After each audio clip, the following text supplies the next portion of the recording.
አሜን። እግዚአብሔር የተባረከ ይሁን። እንዴት ናችሁ? ሰላም ናችሁ? ደህና ናችሁ? እግዚአብሔር ይባርካችሁ። ተባረኩ። ጌታ ይባረክ።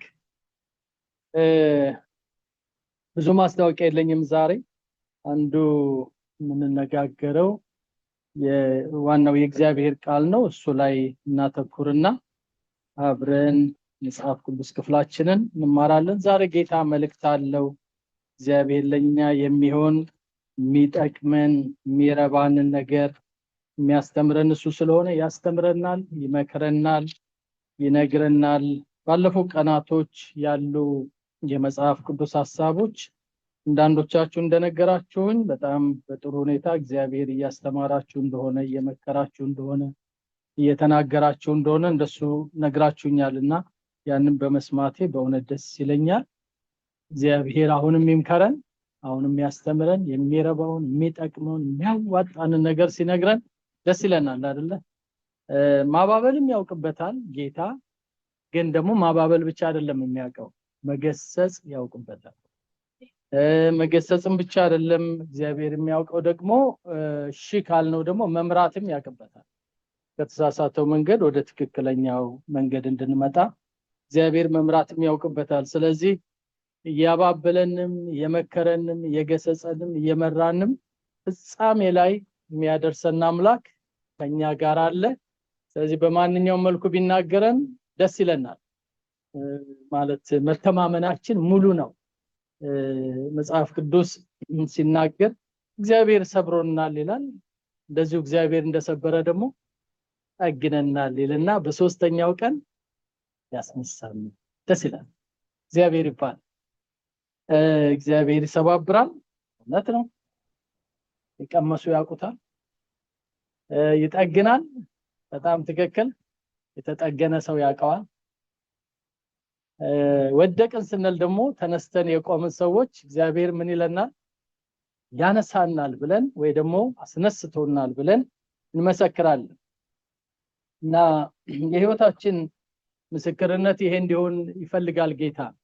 በመከራ ውስጥ እንኳን በትግል ውስጥ ብናልፍ፣ አንዳንድ ከበድ ባሉ ነገሮች ውስጥ እንኳን ብናልፍ ልክ ወይራ ተጨምቆ ዘይት እንደሚወጣው እኛንም እግዚአብሔር እንደዛ አስጨንቆ ጨምቆ ከዛ በኋላ የሚወጣው ነገር አፋጭ ይሆናል፣ ሽታው ያማረ ይሆናል፣ ለብዙዎች በረከት ይሆናል። እና ስለዚህ እግዚአብሔር ሲገስጻችሁ ደስ ይበላችሁ።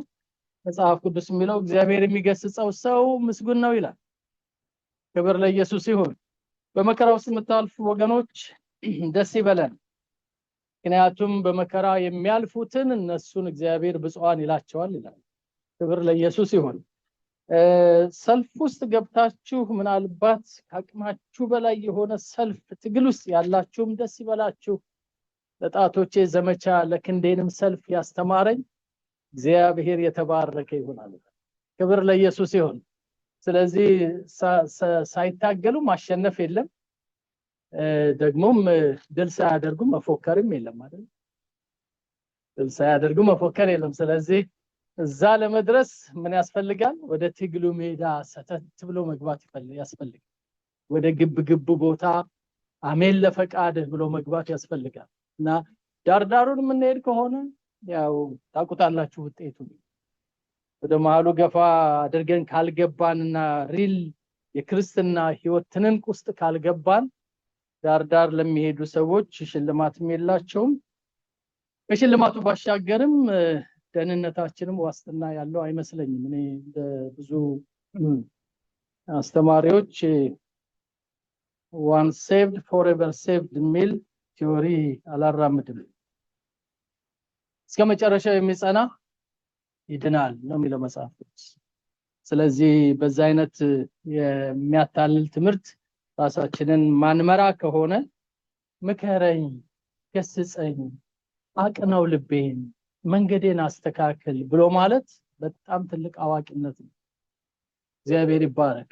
ለዚህ ነው ወደ ቃሉ የምንመጣው፣ ለዚህ ነው ወደ ጸሎት የምንመጣው፣ ለዚህ ነው ወደ ፊቱ የምንመጣው። የፊቱን ብርሃን እንዲያበራልን የምንለምነው ለሱ ነው። አሜን። እለት እግዚአብሔር ይህንን በረከት በህይወታችን ያድርግ። እየተማርን ያለነው የጌታችን የኢየሱስ ክርስቶስ አስተምህሮ በጣም ጠጋ ብለን ማየት አለብን። ያን ጊዜ ነው ጌታን ማወቅ ስለ ጌታ ማሰብ የምንችለው ካፉ በሚወጣው ትምህርት በነገረን እውነት ላይ በሱ ላይ ልባችን ሲያርፍ ነው። ከትምህርቱና ከምክሩ ከራቅን የኢየሱስ ፒክቸር ይጠፋብናል። ስለዚህ የሱ ምስል ይጠፋብንና የራሳችንን ምስል መሳል እንጀምራለን። ወይ ደግሞ ክርስትና እኮ ማለት ይሄ ማለት ነው፣ ክርስትና ማለት እንደዚህ ነው ብለን ወይ ባህላዊ ወይ ሃይማኖታዊ የሆነው ነገር ፊታችን ድቅን ይልና እውነተኛ ከሆነው ጌታ ጋር ሳንገናኝ በስመ ክርስቲያን በስመ ክርስትና ብዙ ዘመን ልንኖር እንችላለን። ስለዚህ የሱን መልክ የሱን ትክክለኛ ነገር ለማግኘት ከተፈለገ በቀጥታ መሄድ ያለብን ወዴት ነው? ካፉ ወደ ወጣው ወደ አስተማረን ወደ ትምህርቱ ስንሄድ እሱን እናየዋለን። ክብር ለኢየሱስ ይሁን። ያንን ስንመለከተው ስለሱ ማሰብ እንጀምራለን፣ ይገባናል ማለት ነው። ጌታ ስለ ጌታ ማሰብ በጀመርን ቁጥር ደግሞ የሱ ዕውቀት እየበዛልን ይሄዳል። እንግዲህ እግዚአብሔርን ማወቅ ምን ያክል ማትረፊያ እንደሆነ እንረዳለን ማለት ነው። የጌታችን የኢየሱስ ክርስቶስ ማንነት ምንነት ወይ ደግሞ ሐሳቡ የመጣበት ዓላማ ያደረገልን ያለው ያደረገልን ወደፊት የሚያደርግልን ነገሮች በዝርዝር ያየናቸው እነሱ ለአንድ ክርስቲያን በጣም መሰረታዊ የሆኑ እውነቶች ናቸው። ወይ ደግሞ መቆሚያ መሰረታችን ነው ማለት ነው። የህይወታችን መሰረት ነው። ጳውሎስ ለገላትያ ሰዎች ያላቸው ሁላችሁም እንደምታነቡት እንደዚህ አልነበረም እኮ ክርስቶስን ስንሰብክላችሁ የተቀበላችሁን እንደዚህ አልነበረም። አሁን ማን ነው ፈጥኖ ከዚህ እውነት ልፍ ያረጋችሁ? ማን ነው አዚም ያደረገባችሁ? ሲያንድ ነገር ይሄን አስተምሩ። እንዴት ፈጥናችሁ ወደ ሌላ ነገር ዞር ልትሉ ቻላችሁ ይላል። ምክንያቱም አመቱ አጭር ነው፣ አጭር አመታቶች ናቸው። እሱ ያስተማረበትና እነሱ ሽፍት አድርገው የቆሙበት ፖዚሽን የተለያየ ነው። ግን በሶኮልድ ክርስቲያኒቲ ሁለቱም ክርስትና ነው። ጳውሎስ የሚሰብከው ክርስቶስ ነው፣ እነሱም ተከትለናል የሚሉት ክርስቶስን ነው። ግን የተለያየ አቅጣጫ ላይ ናቸው ያሉት። ስለዚህ ጳውሎስ ምን ብሎ ተናገረ? እንደገና ይላል። እስኪ እንደገና እንበሉላችንም። እንደገና ክርስቶስ ኢየሱስ በልባችሁ እስከሚሳል ድረስ ምጥ ይዞኛል። ወንዱ ልጅ ያንን ፔን ያውቀዋል፣ የምጥን ፔን። ስለዚህ ዳግመኛ ኢየሱስ ክርስቶስ በልባችሁ እስከሚሳል ድረስ አመጣለሁ፣ ምጥ ይዞኛል። እንግዲህ ምጡ ጸሎት ሊሆን ይችላል፣ ወይ ደግሞ አምላኩንም መለመን፣ ወይ እንደገና ደብዳቤ መጻፍ፣ እንደሱ ሊሆን ይችላል። whatever። ግን ያ ክርስቶስ እንደገና በልባቸው ካልተሳለ የሰሙት ወንጌል ከሰሚዎቹ ጋር በእምነት ስላልተዋሃደ አልጠቀማቸውም ስለሚል አይጠቅማቸውም ማለት ነው። እና በዚህ ትምህርታችን ውስጥ በዚህ አመት ባለው ዋናው ቶፒካችን የምንመለከተው ትኩረታችንን ወደ ጌታችን ወደ መድኃኒታችን ወደ ኢየሱስ ክርስቶስ አስተምህሮ ዘንበል አድርገን በወንጌል በተለይ ጌታ ያስተማረው የተናገረው በእነዚህ በአራቱ ወንጌሎች ላይ የተመዘገበውን እሱ ላይ ትኩረት እንድናደርግ ከአራቱም ደግሞ ሶስት ወንጌሎች ላይ ትኩረት እንድናደርግ የማቴዎስን የሉቃስና የማርቆስን ወንጌል ትኩረት አድርገን በዛ ትምህርት ላይ ልባችን እንድናደርግ በሱ ላይ ነው እየተነጋገርን ያለነው። ደጋግመን የምንመለከተው እነዚህ ሰባት ነገሮች በጣም መሰረታዊ ነገሮች ናቸው። በእነዚህ ሰባት ክፍሎች ውስጥ የኢየሱስን ትምህርት ካታጎራይዝ ልናደርገው እንችላለን። ማንኛውንም ያስተማረውን ትምህርት ይሄ ማለት እግዚአብሔርን ስለማወቅ ነው፣ ይሄ ማለት ስለ እግዚአብሔር መንግስት ነው፣ ይሄ ማለት ስለ መዳንና ስለ ደህንነት ነው፣ ይሄ ማለት ስለ ነፍስ ነው፣ ይሄ ማለት ስለ መኖር በክርስቲያን በምድር ላይ ስለሚኖር ይሄን ትምህርትና ይሄ ምሳሌ የተናገረው ስለ አገልግሎት ነው፣ ይሄኛውን ደግሞ የነገረን ስለ ዘመን ዕውቀት ነው ብለን በእነዚህ በሰባት ካታጎሪዎች ውስጥ ልናሳልፈው እንችላለን። ይሄን እንግዲህ ደጋግመን የምናይበት ምክንያቱ ምንድነው? ከዚህ ውጪ ሊሆን አይችልም በሚለው አሰምሽን ነው፣ ወይ ደግሞ ከዚህ ውጪ አይደለም በሚለው ሐሳብ ነው።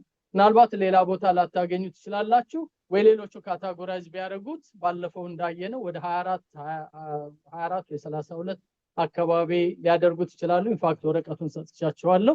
በዛ መልኩ ልናደርገው እንችላለን። ግን ስናጠጋጋው አንዳንዶቹ ስለ መንግስተ ሰማያት የሚናገረው ወይ ደግሞ ስለ እግዚአብሔር መንግስት የሚናገረው ወይ ደግሞ ስለምትመጣዋ የቅዱሳን መኖሪያ የሚናገረውን አንድ ላይ ስታደርጉት ይሄ the kingdom of God ወይ ደግሞ የእግዚአብሔር መንግስት ትምህርት ነው ልንለው እንችላለን። ስለ ንስሐ፣ ስለ መመለስ፣ ስለ መዳን ስለመታጠብ ስለመቀደስ የሚናገረውን ደግሞ እሱን ይሄ ደህንነት ክፍል ነው የመዳን ክፍል ነው ልንል እንችላለን። ወይ ደግሞ ዋጋ ተከፈለላት ሞትኩላት ደሜን አፈሰስኩላት ስለሚለው ስለሱ ደግሞ ካየን ይሄ የነፍስ ዕውቀት ነው ብለን ልክ አሁን እንደምንመለከተው ልናይ እንችላለን። ስለዚህ በዛ አይነት ለዕውቀት ወይ ደግሞ ለመያዝ እንዲጠቅመን በዛ አይነት ያያየነው ነው። ከጓደኞቻችሁ ጋር ተነጋገሩ፣ ሩቅ ቅርብ ካሉ ሰዎች ጋር ተነጋገሩ። የምታውቋቸው የሥነ መለኮት አስተማሪዎች ተማሪዎች ካሉ ከነሱ ጋር ተነጋገሩ። ባልገባችሁ ነገር ምናልባት ዕውቀቱ ወደነሱም ይሄዳል ወይ ከነሱም ወደኛ ሊመጣ ይችል ይሆናል። በዛ መልኩ እናየዋለን። ያም ሆኖ ግን ትኩረታችን ወንጌል ላይ ነው፣ ከዛ ውጪ አይደለም። አሁን በዚህ ዓመት እስቲ እነዚህ ወንጌሎች ላይ ያለውን ነገር እንደ ወደ ውስጥ ገብተን እንየው ትኩረት እናደርግበት ብለን እሱ ላይ ነው ያየን። በዚህ መሰረት አራተኛውን ክፍል ባለፈው ሳምንት ጀምረናል። አራተኛው ክፍል በሁለት ፓርት የተከፈለ ነው። አንዱን ፓርት አይተናል። አንደኛው የነፍስ ዕውቀት የሚል ነፍስ ምንድናት ማናት የሚለውን ዲፋይን ለማድረግ ሞክረናል ባለፈው ሳምንት። እኔ ደጋግሜ ሰምቻለሁ። ብዙዎቻችሁ ከዩቲዩብ ላይ አልሰማችሁትም አላያችሁትም። ምክንያቱም ያየው ሰው ልክ እዛ ላይ ስለሚታይ ብዙ እዚህ ቤት እንኳን ያለ ነው አላየንም። ደግማችሁ ብታዩት ይጠቅማችኋል። ብዙ ጊዜ ደጋግሜ ያየሁት ስለሆነ የሚስተካከለውን ወይ ደግሞ የሚጠቅመውን ትምህርት እንደገና ያየሁበት ነው። ብዙ ቀናት ሊፈጅ የሚችል ትምህርት ነው። ያንን ክፍል 1 ተመልክተናል። ዛሬ ክፍል 2 ነው የምንመለከተው። ክፍል 2 የምንመለከተው ስለ ሰው ነፍስ ሊደረግ የሚገባ መሰረታዊ ጥንቃቄ የሚል ነው። ፓርት 2 የምንመለከተው ባለፈው እንዳየነው እግዚአብሔር በጣም ትኩረት ያደረገበት ዋጋ የከፈለበት የነፍሳችን ክፍል ነው ብለናል። ስለዚህ የነፍሳችን ክፍል ዋጋ ከተከፈለበት እኛ እንዴት አይነት ትኩረት እናደርግ ለነፍሳችን የሚለውን ምናልባት ከዚህ በኋላ ባሉት ክርስቶስ ካስተማረን ትምህርት ከሱ እንመለከታለን። ይሄንን ክፍል ለማየት ምናልባት እነዚህን ጥያቄዎች መመለስ ይኖርብናል። አንደኛ የነፍስን ምንነትና ማንነቷን ማወቅ ያስፈልጋል። ሶል የሚለው ፓርት ወይ ደግሞ ይሄ ነፍስ የሚለው በዕብራይስጡ ምንድነው የሰው ነፍስ? ሰው ስጋ አለው፣ መንፈስ አለው፣ ነፍስ አለው። ግን የሰው ነፍስ ይሄን ያክል የአምላክን ትኩረት የሳበችበት የሰው ደግሞ ማዕከላዊ ነገር የሆነችበት ተፈላጊ የሆነችበት ዘለዓለም በክብር በምስጋና በውዳሴ በደስታ እንድትኖር አምላክ ይሄን ያህል ያሰበላት ነፍስ ምንድናት? ስለዚህ እሷን ምንነት ማወቅ ነው። ሌላው ነፍስ የተፈጠረችበትንና የምትኖርበትን ዓላማ ጠንቅቆ ማወቅ ያስፈልጋል። ያን ጊዜ ነው ስጋችንን መግራት የምንይዘው። አንዳንድ ጊዜ ከስጋ ጋር ያለው ትግል ሲያሸንፈን ሚዛን ሲደፋብን፣ ሌላ ጊዜ ደግሞ በቃ እንደማይገፋ አድርገን ስናስበው ተስፋ ስንቆርጥ እንኖራለን። እና የነፍስ ዕውቀት ግን ውስጣችን ከገባ ለስጋ ምኞትና ሐሳብ ተሸናፊ አንሆንም፣ ለዓለምና በዓለም ላለውም ደግሞ ብልጭልጭ ነገር ተንበርካኪ አንሆንም። ሰይጣን ለሚያመጣው ለማንኛውም ውጊያና ሰልፍ ደግሞ አቅመ ቢሶች አንሆንም። እንደውም ብርቱ አቅም ያለን እንሆንና ከመፍራት ይልቅ አስፈሪዎች እንሆናለን፣ ከመደንገጥ ይልቅ አስደንጋጮች እንሆናለን። ወይ ደግሞ አላደር ተሸናፊ ሆኖ እንደው ኳይት ከመሆን ይልቅ አሸናፊ ሆኖ የድል መለከት የምንነፋ ሰዎች እንሆናለን። ክብር ለኢየሱስ ይሁን። እግዚአብሔር የተባረከ ይሁን። አሜን። ብዙ ጊዜ በክርስትና ህይወት ፈሪ ክርስቲያኖች ወይ ደግሞ ክርስትና ውስጥ ገብተው በፍርሃት በኑሮ ፍርሃት፣ በሞት ፍርሃት፣ በሰይጣን ፍርሃት፣ በዓለም ፍርሃት፣ በኢኮኖሚ ፍርሃት፣ በፖለቲካ ፍርሃት፣ በጦርነት ፍርሃት ውስጥ ለምንድነው ክርስቲያኖች የሚሰቃዩ ቶርች የሚደረጉት? ለምንድነው ክርስቲያኖች በዛ አይነት ፍርሃት ውስጥ የሚያልፉት ካላችሁ እነ ጳውሎስ ካለፉበት ወይ ሐዋርያት ካለፉበት መከራ የበለጠ ነገር መጥቶብን አይደለም። እነሱ ሳይፈሩ የተጋፈጡት ስለ ነፍስ ያላቸው ዕውቀት በጣም ትልቅ ነው። ስለዚህ በስጋቸው ላይ ለሚመጣው ነገር አይጨነቁምም፣ አይደነግጡምም፣ ፍርሃትም የላቸው። ጌታ ይባርክ። እኛም በተመሳሳይ መንገድ ነው የተጠራ ነው። ሲአሜን እንበል። አሜን። በተመሳሳይ መንገድ ነው የተጠራ ነው።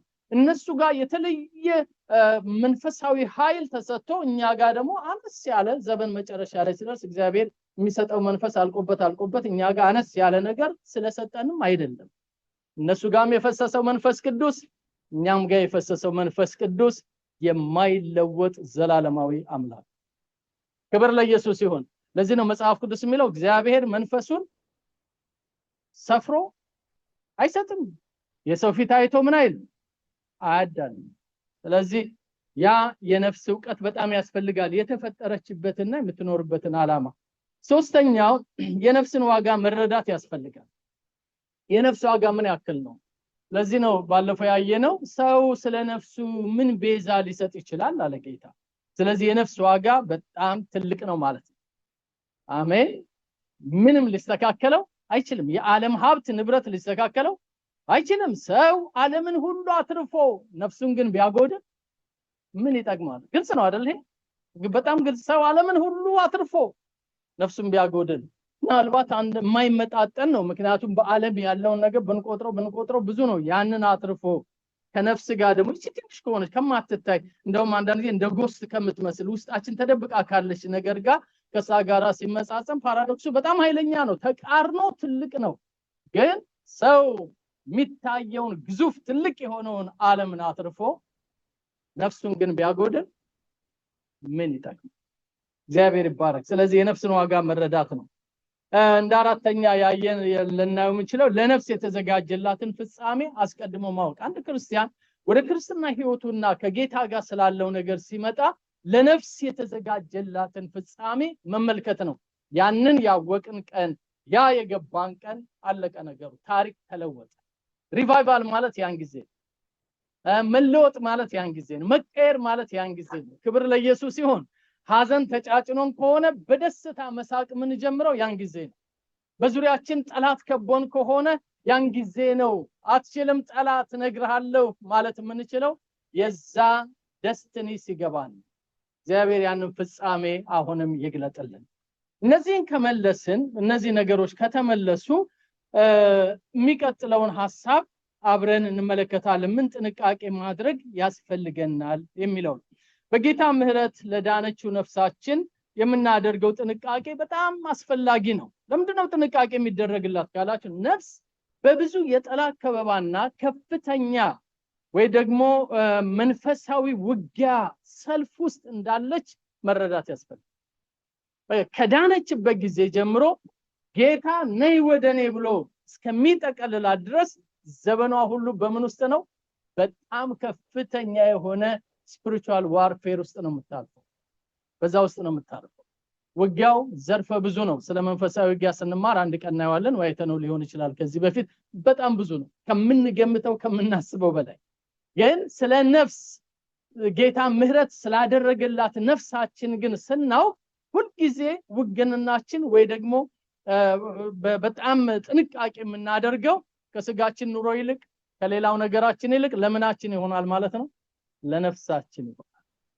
ለነፍሳችን ይሆናል። ያን ጊዜ ነው ውጤታማ የምንሆነው። ለዛሬ ልናነብ የተዘጋጀውን የመጽሐፍ ቅዱስ ክፍል እሱን አብረን እናነብና ከዛ በኋላ ወደዚህ መለሳለሁኝ። ማርቆስ ወንጌል ምዕራፍ 10 ላይ እንሄድና ጌታችን ኢየሱስ ክርስቶስ የተናገረውን ነገር እንመለከታለን። ጌታችን መድኃኒታችን ኢየሱስ ክርስቶስ የተናገረውን ነገር እሱን እንመለከታለን።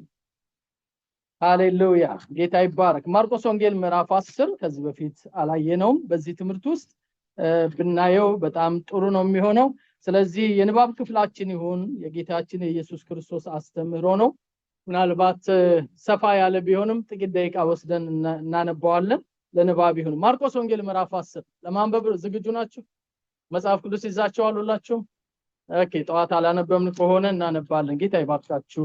መጽሐፍ ቅዱስ የያዛችሁ የሌላችሁ ወንበሩ ስር ይኖራልና ከወንበሩ ስርም ፈልጉ። እንግሊዘኛ መጽሐፍ ቅዱስ ሊኖር ይችላል፣ አማርኛም ከተፈለገን እናመጣለን። ማርቆስ ወንጌል ምዕራፍ 10 በጣም የምወደው ክፍል ነው፣ ግን ዛሬ ሙሉን እናንብበው። እግሮቻችንን እንቆም። ለእግዚአብሔር ቃል ክብር ደስ ብሎን ከጌታችን ከኢየሱስ ክርስቶስ አፍ የወጣውን ይሄንን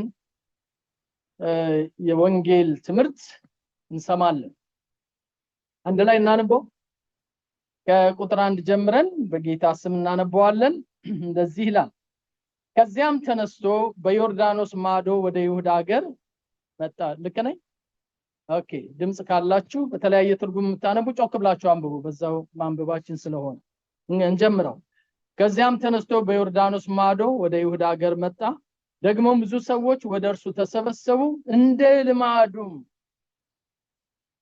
ልማዱም ምን ይላቸው ነበር?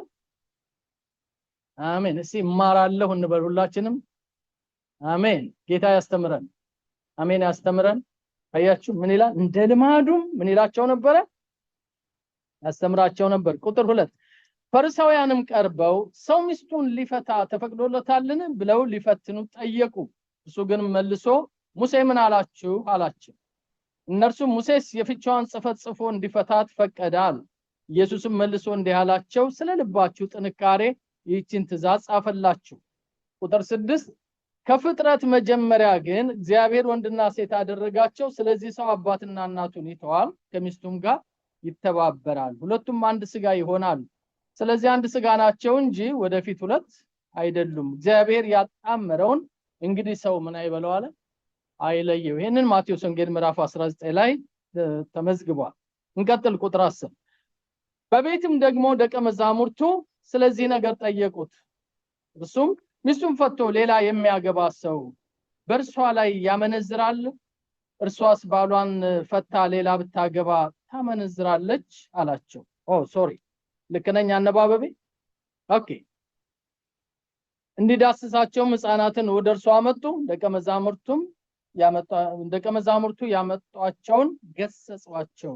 ኢየሱስ ግን አይቶ ተቆጣና ሕፃናት ወደኔ ይመጡ ዘንድ ተው አትከልክሏቸው፣ የእግዚአብሔር መንግስት እንደነዚህ ላሉት ናትና እውነት እላችኋለሁ የእግዚአብሔር መንግስት እንደ ሕፃን የማይቀበላት ሁሉ ከቶ አይገባባትም አላቸው።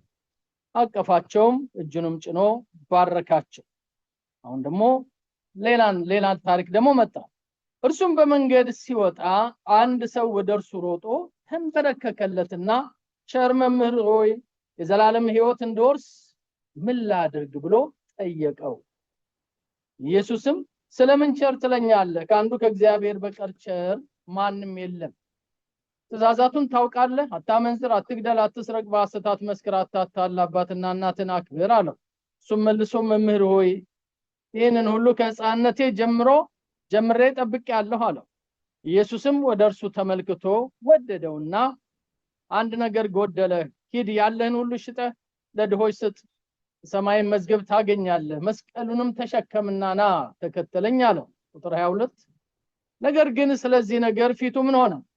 ጠቆረ፣ ብዙ ንብረት ነበረውና ያዘነም ሄደ። ቁጥር 23 ኢየሱስም ዞር ብሎ አይቶ ደቀ መዛሙርቱን ገንዘብ ላላቸው ወደ እግዚአብሔር መንግስት መግባት እንዴት ጭንቅ ይሆናል አላቸው። ደቀ መዛሙርቱም እነዚህን ቃሎች ምን አደረጉ ይላል? አደነቁ። ትልቅ ሚስጥር ናቸው። ኢየሱስም ደግሞ መልሶ ልጆች ሆይ በገንዘብ የሚታመኑ ወደ እግዚአብሔር መንግስት መግባት እንዴት ጭንቅ ነው፣ ባለጠጋ ወደ እግዚአብሔር መንግስት ከሚገባ ግመል በመርፌ ቀዳዳ ቢያልፍ ይቀላል አላቸው። እነርሱም ያለመጠን ተገረሙና ቅድም ተገርመዋል፣ አሁን ደግሞ ያለመጠን ተገረሙና ምን አሉ? እርስ በራሳቸው እንግዲያስ ማን ሊድን ይችላል ተባባሉ።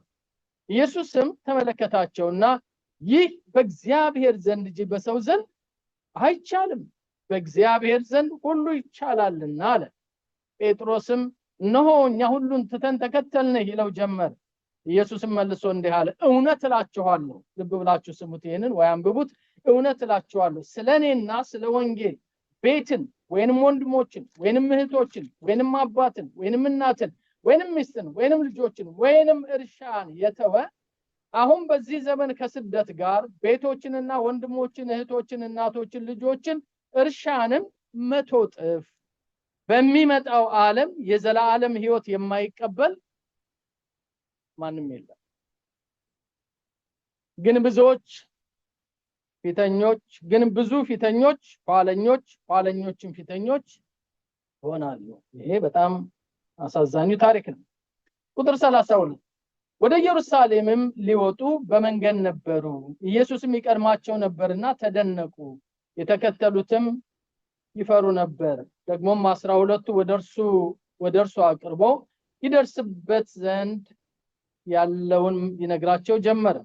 እነሆ ወደ ኢየሩሳሌም እንወጣለን፣ የሰው ልጅ ለካህናት አለቆችና ለፈሪሳውያን አልፎ ይሰጣል፣ የሞት ፍርድም ይፈርዱበታል፣ በአሕዛብም አሳልፈው ይሰጡታል። አሕዛብ ሲል ሮማውያኖችን ነው። ይዘብቱበትማል፣ ይተፉበትማል፣ ይገርፉትማል፣ ይገሉትማል፣ በሶስተኛው ቀን ይነሳል አላቸው። ቁጥር 35 ሶሪ የዘብዴዎስ ልጆች ያዕቆብና ዮሐንስ የነጎድጓድ ልጅ የሚባሉት ናቸው። ያዕቆብና ዮሐንስ ወደ እርሱ ቀርበው መምህር ሆይ የምንለምንን ሁሉ እንድታደርግልን እንወዳለን አሉት። እርሱም ምን ላደርግላችሁ ትወዳላችሁ አላቸው። እነርሱም በክብር ጊዜ አንዳችን በቀኝ አንዳችን በግራ መቀመጥን ስጠን አሉት። ኢየሱስ ግን የምትለምኑትን አታውቁም፣ እኔ የምጠጣውን ጽዋ ልትጠጡ እኔ የምጠመቀውን ጥምቀት ልትጠመቁ ትችላላችሁን አላቸው። እነርሱም እንችላለን አሉ። ኢየሱስም እኔ የምጠጣውን ጽዋ ትጠጣላችሁ እኔ የምጠመቀውን ጥምቀት ትጠመቃላችሁ፣ በቀኝና በግራ መቀመጥ ግን ለተዘጋጀላቸው ነው እንጂ የምሰጥ እኔ አይደለሁም አላቸው። ላዳላም ነው በሌላ በኩል። አስሩም ሰምተው በያዕቆብና በዮሐንስ ይቆጡ ጀመር። ኢየሱስም ወደ እርሱ ጠርቶ እንዲህ አላቸው፣ የአሕዛብ አለቆች ተብሎ የምታስቡት እንዲገዙላቸው ታላላቆቻቸውንም በላያቸው እንዲሰለጥኑ ታውቃላችሁ። በእናንተ እንዲህ አይደለም። ነገር ግን ማንም ከእናንተ ታላቅ ሊሆን የሚወድ የእናንተ አገልጋይ ይሁን። ከእናንተ ማንም ፊተኛ ሊሆን የሚወድ የሁሉ ባሪያ ይሁን። እንዲሁም የሰው ልጅ ይላል። ይሄን ነው የምንፈልገው። እንዲሁም የሰው ልጅ ለምንድን ነው የመጣው?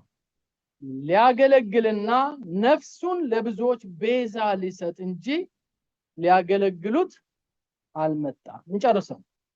ወደ ኢያሪኮም ወጡ። ከደቀ መዛሙርቱም ከብዙ ሕዝብ ጋር ከኢያሪኮ ሲመጣ የጤሜዎስ ልጅ ዕውሩ በርጤሜዎስ እየለመነ በመንገድ ዳር ተቀምጦ ነበር። የናዝሬቱ ኢየሱስም እንደሆነ በሰማ ጊዜ የዳዊት ልጅ ኢየሱስ ሆይ ማረኝ እያለ ይጮህ ነበር። ብዙዎችም ዝም እንዲል ገሰጹት። እሱ ግን የዳዊት ልጅ ሆይ ማረኝ እያለ አብዝቶ ጮኸ። ኢየሱስም ቆመና ጥሩት አለ። ዕውሩንም አይዞ ተነስ ይጠራሃል ብለው ጠሩት። እርሱም እየዘለለ ተነሳና ልብሱን ጥሎ ወደ ኢየሱስ መጣ። ኢየሱስም መልሶ ምን ላደርግልህ ትወዳለህ አለው። ዕውሩም መምህር ሆይ አይ ዘንድ አለው። ኢየሱስም ሂድ እምነትህ አድኖሃል አለው። ወዲያውም አየ፣ በመንገድም ተከተለው። እግዚአብሔር ቃሉን ይባርክልን። እንቀመጣለን። ይሄ በጣም ሰፊ የሆነ ፓሴጅ ምዕራፍ ወይ ደግሞ ያነበብነው ብዙ ታሪክ የያዘ የማርቆስ ወንጌል ምዕራፍ 10 በብዙ ደረጃ ልናየው እንችላለን። ሌሎቹ ልክ እንደምናየው በብዙ ደረጃ ልናየው እንችላለን። እያንዳንዱ ያጋጠመው ሁኔታ ራሱን የቻለ መልእክት ይዛል፣ ራሱን የቻለ መልእክቶች ይዛሉ። የዕውሩ መፈወስ፣ የበርጤሜዎስ መፈወስ ሌላ አንድ ምዕራፍ ነው። ስለ ጌታ ቤት አገልግሎት የሚከፈለው ሌላ አንድ ስብከት ነው። ስለ ሕፃናት ወደ እኔ ይምጡ የሚለው እሱ ሌላ ነው። ሁሉም በተለያየ መልኩ ልናየው እንችላለን። ግን ከነፍስ ጋር የተገናኘ ነገር ስለምናይ የምንመለከተው ቁጥር 45 ላይ ያለውን ብቻ ነው። ምንድነው የሚለው? የሰው ልጅ ሊያገለግልና ነፍሱን ለብዙዎች ቤዛ ሊሰጥ እንጂ እንዲያገለግሉት አልመጣም ይላል። በጌታችን በኢየሱስ ክርስቶስ አስተምሮ ውስጥ ነፍስ በጣም ዋነኛ ነገር ናት ማለት ነው። እጅግ አስፈላጊ ነገር ናት። ብዙ ቦታ ላይ ልናየው እንችላለን።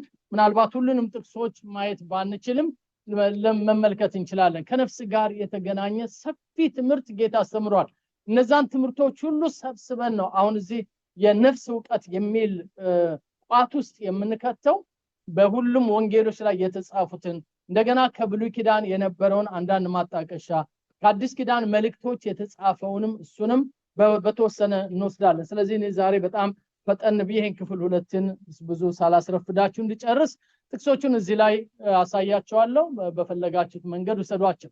ማቴዎስ ወንጌል ምዕራፍ 10 ባለፈውም የተነጋገርን ይመስለኛል። ስጋን የሚገድሉትን ነፍስን ግን መግደል የማይቻላቸውን ምን አትበሉ አላቸው? አትፍሩ አላቸው። ይልቁንም ነፍስንም ስጋንም በገሃነም ሊያጠፋ የሚቻለውን እርሱን ፍሩት። የሚፈራው እሱ ነው። እሱ ነው የነፍስ ባለቤት፣ የስጋም የነፍስም ባለቤት። ይሄ ስጋችን ግን እዚህ ምድር ላይ ያለን በብዙ መከራ ውስጥ ሊያልፍ ይችላል፣ መስዋዕት ሊሆን ይችላል። ወይ ደግሞ የተለያየ ነገር አታክ ሊያደርገው ይችላል። በሽታም ችግርም ስደትም የተለያየ ነገር። ስለዚህ እሱ ቢሞት ወይ ደግሞ እሱ ላይ ስለሚደርሰው ነገር ማለት ነው በአጠቃላይ እሱ ላይ ስለሚደርሰው ነገር አትጨነቁ። የሚያስጨንቅ አይደለም። ኖሮም ይሄው ነው የሚሆነው። ብዙ ልብ አይጣልበትም። እስካለ ድረስ ጌታን ያገለግላል። ጤና ሆኖ ጌታን ያገለግላል። የመንፈስ ቅዱስ ቤተ መቅደስ ሆኖ ያገለግላል። ቅዱስ ሆኖ እግዚአብሔርን ያከብራል። ግን እሱ ላይ ልባችሁን አትጣሉ። ከሱ በላይ ልብ የሚጣልባት ነገር አለ። እሷም ነፍስ ናት። ግን ያቺ ነፍስ ደግሞ በማን እጅ ነው ያለችው? በእግዚአብሔር እጅ ነው ያለችው። ስለዚህ መፍራት ካለባችሁ ስጋንም ከገደለ በኋላ ነፍስን ደግሞ ሳትድን የቀረችዋን ነፍስ ወደ ገሃነም የሚጥለውን እርሱን ፍሩ። ነፍሳችሁ ግን ከሱ ጋር ከተስማማች በዚህ ዓለም ነገር አትፍሩ። ክብር ለጌታ ይሁን። የጌታችን ኢየሱስ ክርስቶስ አንዱ በሳል ትምህርት ነው ወይ ደግሞ ጠንካራ ትምህርት ከሚባለው ውስጥ አንዱ እሱ ነው። ማቴዎስ ወንጌል ምዕራፍ 11 ላይ ሁላችንም የምንወደው ክፍል አለ። ከዚህ በፊት ያነበብነው ይመስለኛል። ቀንበሬን በላያችሁ ተሸከሙ ይላል። ለምንድን ነው ያን ያለው? እናንተ ሸክም የከበዳችሁ ወደኔ ኑ፣ እኔ ምን አደርጋችኋለሁ ይላል? አሳርፋችኋለሁ። ወደኔ ኑና የኔን ቀንበር ተሸከሙ፣ ከኔ ተማሩ፣ እኔ ዋህ በልቤም ትሁት ነኝ ይልና ለስጋችሁ ረፍት ታገኛላችሁ። አሜን። ኧረ ተው የላችሁም እዚህ ቤት አላችሁም? አልሰማችሁም። አሁንም ስሙ። ለስጋችሁ ነው እንደሚለው ለነፍሳችሁ ለነፍስ እንበል። ለነፍሳችሁ ረፍት። ይሄ ትልቁ ጥሪ የሚባል ዋናው የሰው ልጅ የተጠራ እኔም ተጠርቻለሁ፣ አንቺም ተጠርተሻል፣ አንተም ተጠርተሃል፣ ዓለም ሁሉ ተጠርቷል፣ ሰው ሁሉ ተጠርቷል ብለን የምንልበት የነፍስ ጥሪ ነው የተደረገው። ይሄ ጥሪ የተደረገበት ቦታ ላይ ጌታ ኢየሱስ ክርስቶስ ስለ ስጋ አያወራም፣ ስለ ምድራዊ ኑሯችን አያወራም። የሚያወራው ለነፍሳችሁ ምን ታገኛላችሁ ነው የሚለው። ረፍት። ሃሌሉያ። ነፍስ ካረፈች ወገኖቼ ሁሉ ነገራችን አረፈ ማለት ነው። ቴንክ ዩ። ነፍሳችን ካረፈች ኑሮ ሰመረ፣ ተስተካከለ፣ አማረ፣ ተዋበ፣ አጌጠ ማለት ነው። እግዚአብሔር ለዘላለም ይባረክ። ክብር ለኢየሱስ ይሁን። ይሄ ነው የጌታችን ትምህርት። ነፍሳችንን በተመለከተ እየተቅበዘበዘች ያለች ነፍስ አለች። እናንተ ሸክም የከበዳችሁ ኑ ወደኔ፣ እኔ አሳርፋችኋለሁ። የኔን ቀንበር ተሸከሙ፣ ከኔ ተማሩ፣ እኔ ዋህ ትሁት ነኝ በልቤ። ያን ጊዜ ለነፍሳችሁ ረፍት ታገኛላችሁ። ክብር ለኢየሱስ ይሁን። ቅድም ደግመነዋል። ማቴዎስ ወንጌል ምዕራፍ 16:26 ሰው ዓለምን ሁሉ ቢያተርፍ ነፍሱን ግን ቢያጎድል ምን ይጠቅመዋል? ስለዚህ የሚጠቅመው ነገር የለም።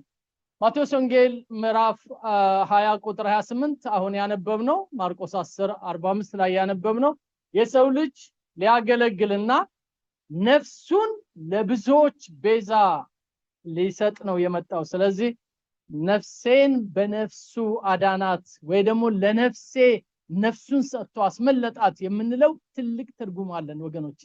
ውድ ሆነው ነፍሱን ሰጥቶ ነው ያዳነን። ክብር ለጌታ ይሁን። ሃሌሉያ። እግዚአብሔር ለዘላለም የተባረከ ይሁን። ማቴዎስ ወንጌል ምዕራፍ 22 ቁጥር 37 ላይ ኢየሱስም እንዲህ አለው፣ ጌታ አምላክን በፍጹም ልብህ፣ በፍጹም ነፍስህ፣ በፍጹም ሐሳብህ ምን በለው ይላል? ውደደው ይላል። ማርቆስ 8 ላይ ሰው ዓለምን ሁሉ ቢያተርፍ ነፍሱን ግን ቢያጎድል ምን ይጠቅመዋል? ሉቃስ 10:27 ጌታ አምላክህን እንደገና በፍጹም ነፍስህ ውደደው ወይ ደግሞ አምልከው የሚል እንመለከታለን። ሉቃስ ወንጌል ምዕራፍ 21 ቁጥር 19 ላይ በጣም ጥሩ ሐሳብ ይናገራል ጌታ። በመታገሳችሁ ነፍሳችሁን ታገኛላችሁ። ትዕግስት በጣም አስፈላጊ ነው። ከጌታ ጋር ስንኖር በክርስትና ህይወታችን ትዕግስትን የመሰለ መልካም ነገር የለም። ስለዚህ በመታገሳችሁ ነፍሳችሁን ታተርፋላችሁ፣ ከመንቀዥቀዥ ትድናላችሁ የሚል እናገኛለን። ስለዚህ ነፍስን ለማሸነፍ ወይ ደግሞ ነፍስን ለመማረክ ወይ ደግሞ ነፍስን ለክርስቶስ ለማስተላለፍ ለማስረከብ ለማቅረብ የሚደረገው ማንኛውም ክርስቲያናዊ አገልግሎት በእግዚአብሔር ዘንድ የከበረ አገልግሎት። እግዚአብሔር ለዘላለም የተባረከ ይሁን። አሜን። ክብር ለኢየሱስ ይሁን። እግዚአብሔር የተባረከ ይሁን። አሜን። የወንጌል አገልግሎት በመላው የክርስቲያን ዓለም ውስጥ በጣም የከበረ አገልግሎት ነው። ለወንጌል የተጠሩ ሰዎች የከበረ ጥሪ ነው የደረሳቸው። ምንም እንኳን ዋጋ ቢያስከፍል፣ ምንም እንኳን መከራው ቢበዛ ግን ወደር የለውም ብለን የምንለው ነፍስን ለማዳን የሚሰጥ አገልግሎት ስለሆነ እግዚአብሔር ለዘላለም ይባረክ። ዶክተር ቢሊ ግርሃም እንደዚህ ያሉ ይባላል።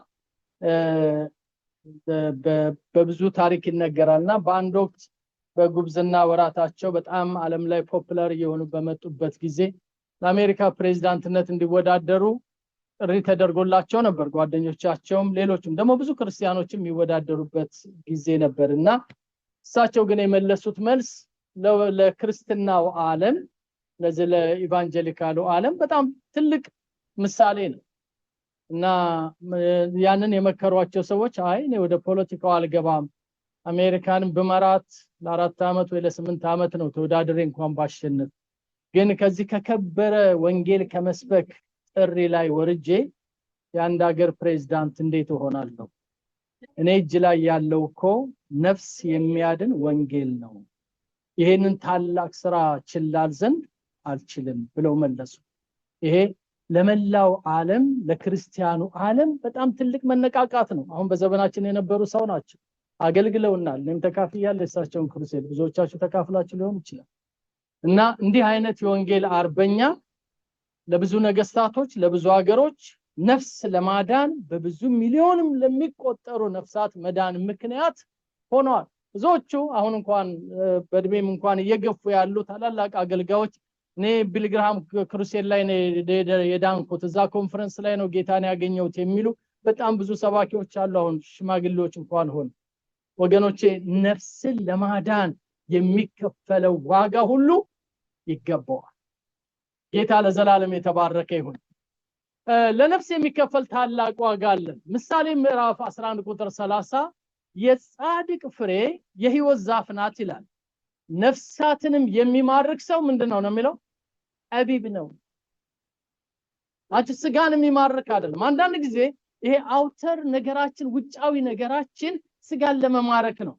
ራሳችንን ዲኮር ብናደርግ፣ ጥሩ ብንለብስ ወይ ደግሞ ራሳችንን ብንጠብቅ whatever የፈለጋችሁትን በሉት ሜካፑም ምኑም ሁሉም ነገር ውጫዊ አትራክሽን ነው የሚፈጥረው። ኢቭን ሀብትም ጥሩ ቤት መግዛት ጥሩ መኪና መንዳት ወይ ምቾት ነው which is good is not bad። እኔ እንደዛ አይነት የዱም ሰባኪ አይደለሁም፣ ግን እነዚህ ሁሉ ነገሮች ለውጭው ዓለም ነው፣ ምንም ጥቅም የላቸውም።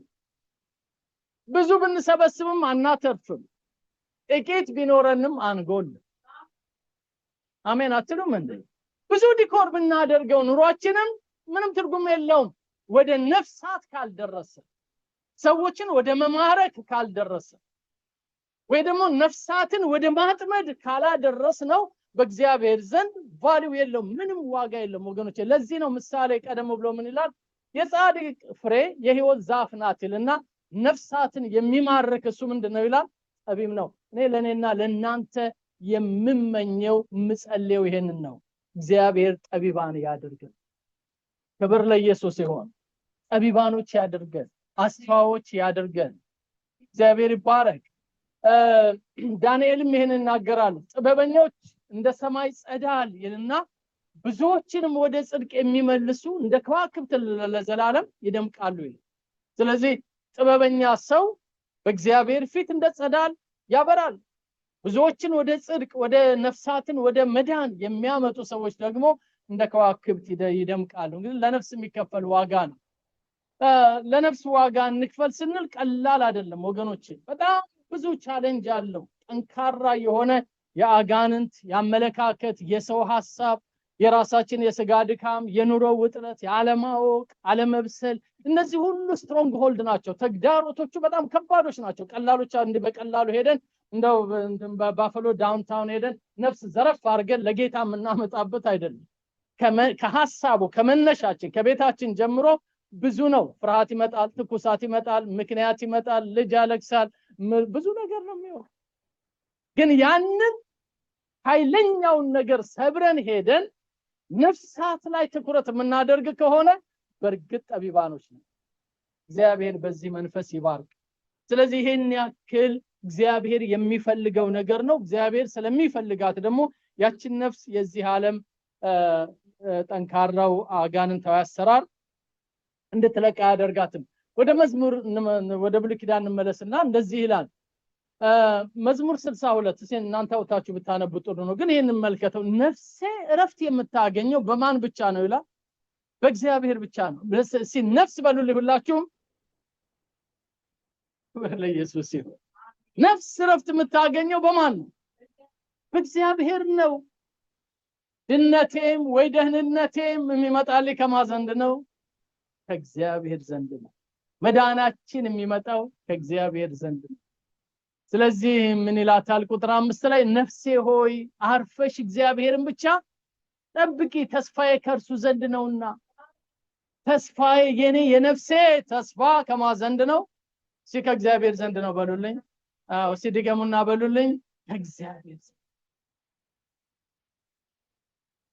ምንድነው ትኩረት? ምንድነው ልትለን የፈለከው ካላችሁኝ ይሄንን ሐሳብ ይዞ እናንተ እንደሚያገለግል ሰው ልላችሁ የፈለኩት በምድር ያለው ማንኛውም ነገር ለኑሯችን የሚያስፈልገው ነገር ሁሉ እግዚአብሔር ይሰጠናል። ግን ቦነስ ነው፣ ተጨማሪ ነው። አልቲሜት ጎል አይደለም። አልቲሜት ጎሉ የኛ ነፍስ ተጠብቃ ተሞሽራ በእግዚአብሔር ፍቅር ተሞልታ ከአምላኳ ጋር ለዘላለም እንድትኖር ማድረግ። አሜን ትላላችሁ ወገኖች? ያ ነው ጎላችን። ስለዚህ እዚህ ምድር ያለውን ነገር መጽሐፍ ቅዱስ በብዙ መንገድ ይነግረናል። እውነት ነው፣ እግዚአብሔር ይባርካል። ለጻድቁም ለኃጢአተኛውም እኩል ዝናብ ይሰጣል፣ እኩል ፀሐይ ይሰጣል። የሚነግደው ይነግዳል፣ የሚማረው ይማራል፣ የሚያተርፈው ያተርፋል፣ የሚከስረው ይከስራል። ይዳዝ ማተር ምንም አዲስ ነገር የለም አይደል? ይሄ ነው እየሆነ ያለው። ወደ ነፍሳችን ግን ስንመጣ እርሱ ብቻ ነው መድኃኒታችን። ክብር ለኢየሱስ ይሁን። ከሱ ዘንድ ነው ያ የሚገኘው። ይሄንን እንድናስብ ነው። እግዚአብሔር ነፍስን ወደ ራሱ ይሰበስባል፣ ወደ ራሱ ይሰበስባል። ለምንድን ነው ወደ ራሱ የሚሰበስበው? ከሱ ዘንድ ስለወጣ፣ ከሱ ዘንድ ስለመጣች ነፍስን በመጨረሻው ጊዜ ወደ ራሱ ነው መሰብሰብ የሚፈልገው። መዝሙር 23 እግዚአብሔር እረኛዬ ነው የሚያሳጣኝ የለም፣ በዕረፍት ውኃ ዘንድ ይመራኛል፣ በለመለመ መስክ ያሳድረኛል ይልና ነፍሴን መለሳት ስለስሙ ይላል አይደል? ምናችን ነው የሚመልሰው? ነፍስ። እረኝነቱ ምናችን ላይ ነው ማለት ነው? ነፍሳችን ላይ። ብዙ ጊዜ ግን ምን ተረጉመው ለስጋችን ነው። ገበታዬ ሙሉ ነው፣ ጽዋዬ ሙሉ ነው፣ እበላለሁ፣ ጠጣለሁ፣ ራሴን በጠላቶቼ ፊት ይቀባኛል። አሜን ሃሌሉያ ሰይድረ ምንለው ከስጋ ጋር የተገናኘ ነው። ግን ትርጉሙ ያደለም ነፍስ ላይ ነው። ሲሉ ሰው ነፍስ ይበልልኝ። ነፍስ ሃሌሉያ የሚመልሳት ነፍሳችንን ነው። አያችሁ፣ ይሄ ልዩ ወንጌል የሚባለው ወይ ደግሞ ቅይጥ ወንጌል የሚባላል መጥቶ ከዋናው ነገር ላይ ሐሳባችንን ልውጥ ይር አድርጎ ማይረባው ነገር ላይ እንድንደክም የሚያደርግ ነፍሳችንን የመለሰ ጌታ ለዘላለም ስሙ ይባረክ። አቤት እረኝነቱ የጌታ አንጀት አርስ እኮ ነው። ክብር ለኢየሱስ ይሁን። ያሰኛል። ከጥፋት ምልስ ያደርገናል፣ ከሞት ምልስ ያደርገናል። አንዳንድ ጊዜ ለኛ እንኳን ላይናችን አምሮን ልክ እንደ ሔዋን በቃ ይሄ ጥሩ ነው ብለን ተሻምተን ልንይዘው ስንፈል አይ ልጄ ላንተ ነፍስ አይገባም ይልና ትውር ያደርገናል። ያን ጊዜ ልንነጫነጭ እንችላለን እንደ ሕፃን። ምን ነው ጌታ ሆይ ምን ነው ይሄ ለምን ቀረ ከኔ? ያጠፋል ብዬ ነው። አሜን። ነፍስህን ስለምፈልግ ነው፣ ነፍስህን ስለምፈልግ ነው ይለናል። ስለዚህ ነፍሳችንን ይመልሳታል ይሄ መልካም እረኛ። ደስ ይበላችሁ በዚህ ወገኖች። እግዚአብሔር የተባረከ ይሁን። መዝሙር 116 እነዚህ 3 ቁጥሮች ብታነቧቸው እንደዚህ ይላል። እኔም የእግዚአብሔርን ስም ጠራው፣ እግዚአብሔር ሆይ ነፍሴን ታድናት ዘንድ ለምንሃለሁ አሉ። ነፍሴ ሆይ ወደ ረፍትሽ ተመለሺ፣ እግዚአብሔር መልካም አድርጎልሻል እና ቁጥር 8 ደግሞ አንተ ነፍሴን ከሞት ዓይኔን ከእንባ እግሮቼን ከመሰናከል አድነሃል ይላል። ክብር ስጡት ባካችሁ ለዚህ ጌታ። እግዚአብሔር የተባረከ ይሁን። አሜን። አሁን የኔ ነፍስ በፍጹም አታለቅስም። ስጋዬ ሊያለቅስ ይችላል። ይሄ ጎደለኝ ያጎደለኝ እናጣው ብሎ ሊያለቅስ ይችላል። ያልቅስ ሲነፋረቅ ይዋል። ነፍሴ ግን አታዝን። አሜን። ሁለቱም መለየት አለብን። ነፍሴ አታዝንም። ለምን? መለሳት ጌታ፣ ታደጋት፣ ረዳት፣ ማታገኘውን ክብር ሰጣት፣ የዘላለም ሕይወት ሰጣት። ምንም የምድሩ ኑሮ ምድረ በዳ ቢሆን በሱ ቅፍ ላይ ገባች፣ እሱ ቅፍ ላይ ወደቀች። ተስፋዋ የለመለመ ነው። እረኛዋ ታማኝ ነው። ከክፉ ነጥቆ ተናጥቆ ነው ያዳናት። ስለዚህ ሐዘን ነፍሴ ውስጥ አይገባም። እውነት ነው። በኑሮ ስትራግል ውስጥ ነው ያለው። ቢል መክፈል አቅቶ ሊሆን ይችላል።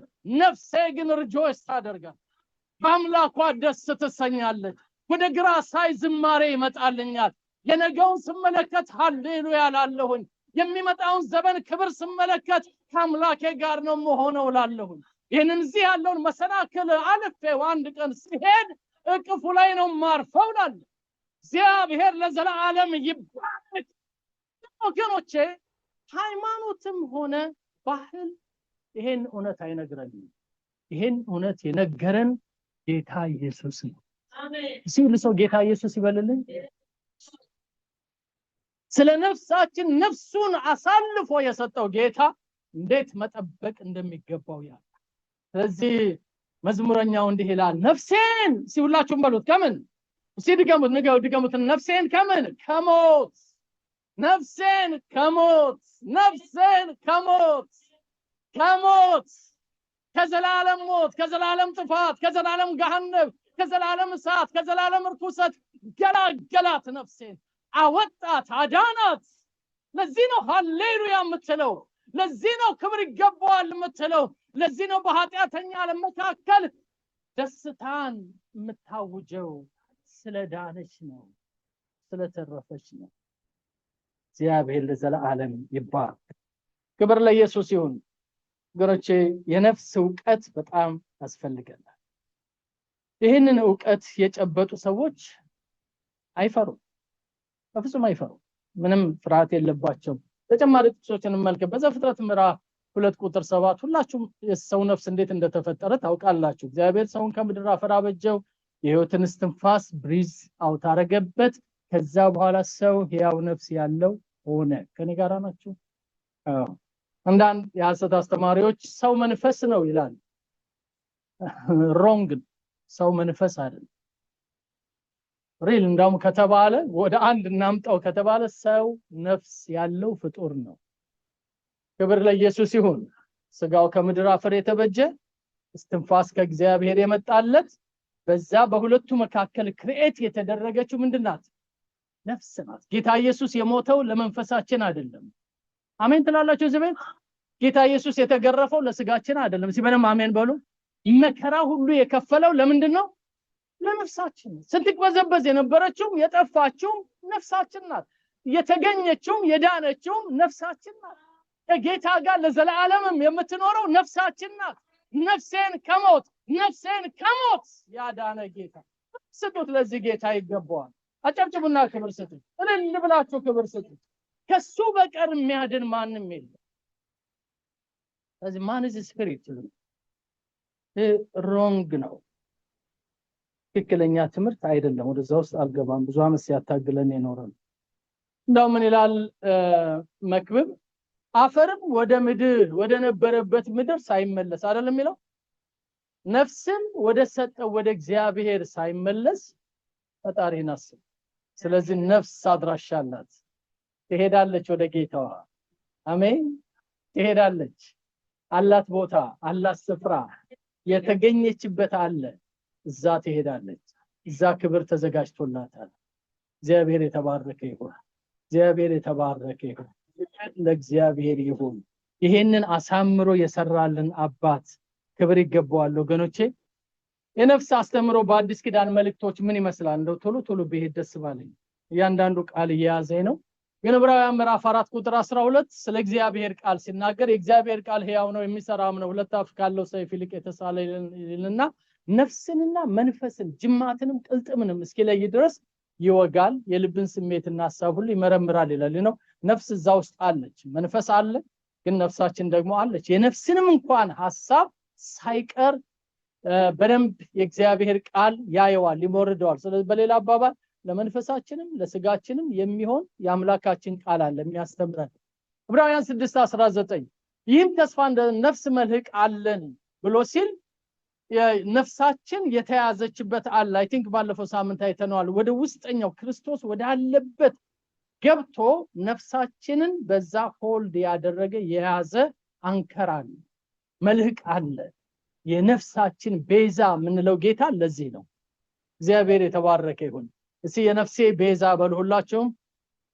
ሲንድገመው እንደገና ሁለቱን እንለይ የኑሮ ቤዛ አይልም የኑሮ ቤዛ አይልም የምን ቤዛ ነው የሚለው እስቲ ድገሙትላችሁም በሳይልም ነፍሳችሁ በአምላካችሁ እጅ ርፍ ብላ ተይዛ ስትቀመጥ ሌባ በማይሰርቀው ብል በማይበላው ሳት በማያቃጥለው ወንበዴዎች በማያፈርሱት ወገኖች በማይናወጥ መንግስት በማይለወጥ መንግስት በዛ ውስጥ ነፍሳችን ሴኩር ሆና ስትኖር አትደሰቱ ይሄ ነው ኢንሹራንሳችን ይሄ ነው ኮንፊደንሳችን የኔና የናንተ ነፍስ ታዝናው ውስጥ ገብታለች የማይለቀው እጅ ኢየሱስ ላይ ገብታለች ሃሌሉያ ዕብራውያን ምዕራፍ 10 ቁጥር 39 እንደዚህ ይላል እኛ ግን ይላል ነፍሳቸውን ሊያድኑ ከሚያምኑት ነን እንጂ ወደ ጥፋት ከሚያፈገፍጉት አይደለንም ምን ማለት ነው በሌላ አባባል ስንፈራ ስንጨነቅ ስንጠራጠር ሳናምን ስንቀር ከጌታ ስንለያይ ቀስቀስ ይያለን ከጌታ የራቅን በጸሎትም በሁሉም የራቅን ስንሄድ ነፍሳቸውን ምን ሊያደርጉ የተዘጋጁ ናቸው እነሱ ሊያጠፉ የተዘጋጁ ናቸው ስለዚህ እግዚአብሔር ምን አለ በሚያፈገፍግ ሰው ነፍሴ ደስ አይላትም አለ ታች ሲጨርስ ግን ይላል እኛ ይላል የዕብራውያን ጸሐፊ ጳውሎስን በሉት ሌላም በሉት እኛ ግን ነፍሳቸውን ሊያድኑ ከሚያምኑት ነን እንጂ ወደ ኋላ ከሚያፈገፍጉት አይደለንም ጌታ ይባረክ ያዕቆብ መልእክት ይሄንን ይናገራል ስለዚህ ርኩሰትም ሁሉ ክፋትም የክፋትንም ትርፍ አስወግዳችሁ ነፍሳችሁን ማዳን የሚችለውን በውስጣችሁ የተተከለውን ቃል በየዋህነት ምናችሁን ሊያድን የሚችል ይሄ ቃል ወገኖቼ ከጌታ አፍ የወጣው ቃል ነፍሳችንን ያድነዋል እግዚአብሔር የተባረከ ይሁን ስለዚህ ይሄንን ቃል በየዋህነት ተቀበሉት ይላል እዛው ያዕቆብ 5:20 ላይ ኃጢአተኞችን ከተሳሳተበት መንገድ የሚመልስ ነፍሱን ከሞት እንዲያድን የኃጢአትን ብዛት እንዲሸፍን ወቅ ይለዋል ስለዚህ ኃጢአተኞች ከተሳሳቱበት መንገድ የምንመልስ ከሆነ በእውነት ነፍሳችን ድናለች ወደፊትም ደግሞ ያንን ሰልቬሽን ክብሯን ትቀበላለች ኃጢአተኞችን ለመመለስ ማንነሳ ከሆነ ችግር አለ የመዳን ሚስጥር ወይ የነፍስ ሚስጥር አልገባንም ማለት ነው ወደ በኋላ ላይ መጣበታለሁ አንደኛ ጴጥሮስ ምዕራፍ 1 ቁጥር 22 ለእውነት እየታዘዛችሁ ግብዝነት ለሌለበት ለወንድማማች መዋደድ ነፍሳችሁን አንጽታችሁ እርስ በራሳችሁ ከልባችሁ አጥብቃችሁ ተዋደዱ አንዳንድ ወዳጆች አላችሁ ከሊት እኮ የነፍሴ ወዳጅ ናት ከሌኮ የነፍሴ ወዳጅ ነው የምትሉ ሰዎች አላችሁ ምን ማለት ነው በጣም ከልቡ ያስብልኛል ማለት ነው ከልቧ ታስብልኛለች ማለት ነው ነፍስ ውስጠኛው የነፍስ ወዳጅ ሲል በቃ በጣም የተያዘ ነው ሚለን ያዕቆብ ይሄንን ነው ማን ጴጥሮስ ሚለን እንደ ወንድማማች መዋደድ ነፍሳችሁን አንጽታችሁ እርስ በራሳችሁ ከልባችሁ አጥብቃችሁ ምን በሉ ይላል ተዋደዱ ወገኖቼ እኛ ሁላችንም ከተለያየ ባክግራውንድ የመጣነን እኛ ጥሩ ከአንድ አካባቢ የመጣን ግን በዓለም ላይ ያሉትን ክርስቲያኖች እዋቸው አንዱ ነጭ ነው አንዱ ጥቁር ነው አንዱ ፋሪስት ነው አንዱ ሚድል ኢስት ነው አንዱ አውሮፓ ነው ሌላው ዌስት ነው ሳውዝ ነው ዘሩ የተለያየ ነው ድብልቅልቅ ነው ባህሉ የተለያየ ነው ግን የሁላችንን ነፍስ አመጣና ጌታ ለአባቱ መንግስት ካህናት እንድንሆን በአንድ መስመር አቆመን ክብር ለኢየሱስ ይሁን ውጫችን እኮ የተለያየ ነው ከለራችን የተለያየ ነው የበቀልንበት አካባቢ የተለያየ ነው ግን የሁላችንን ነፍስ አመጣና አስተሳሰረው በሚገርም አይነት ሁኔታ እንደ አካል ገጣጠመው አንዱን ጣት አንዱን እጅ አንዱን ጆሮ አንዱን አይን አንዱን እግር እንደዛ አደረገና በቃ ሰፋት ወይ ደግሞ አጣመረ ክብር ለኢየሱስ ይሁን መለያየት እስከማንችልስ ስለዚህ ምናችንን ነው ያያያዘው ነፍሳችንን ነው ይህቺ ነፍስ ናት የተያዘችው ይህቺ ነፍስ ናት አንድ ሐሳብ አላቸው ሐዋርያት አንድ ልብ ነበራቸው አንድም ደግሞ ያደረጋቸው ያመያያዛቸው ነው እንጂ ከተለያየ ነገር ነው የተጠሩት ሁሉ እግዚአብሔር ነፍሳችንን ሰብስቦ ይዞታል እግዚአብሔር የተባረከ ይሁን ስለዚህ እኛም እርስ በራሳችን መዋደድ ያስፈልገናል ነው የሚለን ጴጥሮስ የነፍስ የማዳን ጉዳይ በጣም አስቸኳይ ነው ወገኖች አስቸኳይ ነው እርጀንት ነው ነፍስን ለማዳን መሮጥ ይገባናል እኛው እንደ ህብረት ምንድነው የምናደርገው የባፈሎ አማኑኤል ቤተክርስቲያን የዚህ ቤተክርስቲያን ማህበረ ምእመናን ምንድነው ዓላማችን ብለን ካልን ነፍስን መማረክ አሜን ምን ማለት ነው እቺ በዚህ ስጋውስ በብዙ ሰዎች ስጋውስ ያለችው ነፍስ እንድትድን ከሞት እንድታመልጥ ከጨለማ እንድትወጣ አንድ ዓላማ ይዘን እርጀንት በሆነ በጣም አስቸኳይ በሆነ ነገር ያንን መስራት ነው የኛ ዓላማ ሐሳባችንም ይሄ ነው አመለካከታችንም ይሄ ነው እግዚአብሔር ለዘላለም የተባረከ ይሁን ጴጥሮስ የሚለው ነፍስን ከሚዋጋ ስጋዊ ምኞት ራቁ ይላል ወደ ነፍሳችሁ እረኛና ጠባቂ ምን ብላችኋል ነው የሚለን ተመልሳችኋል ይለናል ዮሐንስ እንደሚለው በነፍስ እንደሚከናወንልህ በነገር ሁሉ ይከናወንልህ ይላል ስለዚህ እኔና እናንተ ይሄንን የነፍስ መዳንን ነገር በጣም ትኩረት ልናደርግ ያስፈልገናል ነፍስን የመማረክ አገልግሎት ነው ለቤተ ክርስቲያን የተሰጠ ነፍስን የመማረክ ሲውል ሰው ነፍስን የመማረክ እንበል ምንን የመማረክ ነፍስን የመማረክ ነፍስ ደግሞ ዜግነት የላትም ውጫው የሆነ መጠንና ሳይዝ የላትም ነፍስ የእግዚአብሔር ናት ስለዚህ ለማንኛውም ሰው በየትኛውም አይነት ሁኔታ ላይ ላለ ሰው የማዳንን ወንጌል መንገድ የኛ ኃላፊነት ክብር ለኢየሱስ ይሁን የሚያስተናግዳችሁ ሰው አግኝታችሁ ሊሆን ይችላል አብራችሁ የሚሰራ ሰው የሚያሰራችሁ ሰው ወጣት ህፃን ሽማግሌ የታመመ ጤነኛ ለሁሉም ይሄንን የማዳንን ስራ እንድንሰራ እግዚአብሔር ይፈልጋል ስለዚህ ነፍሳትን ለክርስቶስ መማረክ ያስፈልገናል በዚህ መልኩ እናጠቃለው የዚህ ይሄን የክፍል 2 ትምህርታችንን እንደዚህ ብለን ልናነበው እንችላለን እግዚአብሔር የፈጠራትና ለዘላለም ከርሱ ጋር እንድትኖር ያዘጋጃት የሰው ነፍስ ለሰይጣንና ለተከታዮቹ ወደ ተዘጋጀው የዘላለም ገሃነም እሳት እንዳትገባ በኢየሱስ ክርስቶስ የመስቀል ስቃይና በተከፈለላት ታላቅ ዋጋ ነፃ ወጥታ እንድትድን ተደረገች አራት ነጥብ ጌታ ይባረክ ስለዚህ ሲኦል ማን ይግባ ገሃነም ማን ይግባ ከተባለ ሰይጣን ብቻውን ይግባ አሜን ነፍስ ሁሉ ምን ትበል ትዳን ሲአሜን በሉ ባካችሁ ይሄን በነፃ የተቀበላችሁትን በነፃ ምን በሉ ስጡ ለእናንተ ምህረት እንደተደረገላችሁ ሌሎችንም ምህረት አድርጉ ለእናንተ ብርሃን እንደበራ ለሌሎቹ ብርሃን እንዲበራ አድርጉ ያለዛ ባለዳናችሁ ደሙን ከጃችሁ ፈልገዋል አያችሁ ምን ያለዛ ትክክል አይደላችሁ ይሄንን ነው የሚለው ስለዚህ ለሰይጣን የተዘጋጀው ለተከታዮቹ የተዘጋጀው ያ የገሃነም እሳት እዛው ነፍስ እንዳትገባ እናንተ ነፍሳችሁ የዳነ የእግዚአብሔር ልጆች ተጋደሉ አቢባን ሁኑ ሰልጥኑበት በዚህ ዓለም ላይ ነፍሳትን ወደ እግዚአብሔር የሚመልሱ እነሱ አቢባኖች ናቸው ሃሌሉያ በሰማይም በእግዚአብሔር ዘንድ እንደ ከዋክብት ደምቀው ይኖራሉ ክብር አላቸው ምስጋና አላቸው አክሊል አላቸው ሽልማት አላቸው እግዚአብሔር ለዘላለም ይባረክ ይሄ በጣም ያስፈልገናል የነፍስ ዕውቀት ሲኖረን እኔነት አይኖረንም ስለ ነፍስ የተከፈለው ዋጋ ስናውቅ ደካማ አንሆንም ወይ ሌላውን ምን ጠብቃ አንሆንም ይልቁንም ምን ሻማ ነው የሚሆነው መቼም ምዕራፉ እንደሚያልቅ አናውቅም ዛሬ ማታ ሊሆን ይችላል ነገ ሊሆን ይችላል መቼ ቅድም ማራናታ ያን ዘምረናል አይደል አሁን ሊመጣ ይችላል ሰው ምን ሰርተን ነው የሚመጣው ምን አርገን ነው የሚመጣው ስለ ነፍሳት የሚደረገውን ተጋድሎ ካልተጋደልን ባጭሩ የነፍስ ዕውቀት አልገባል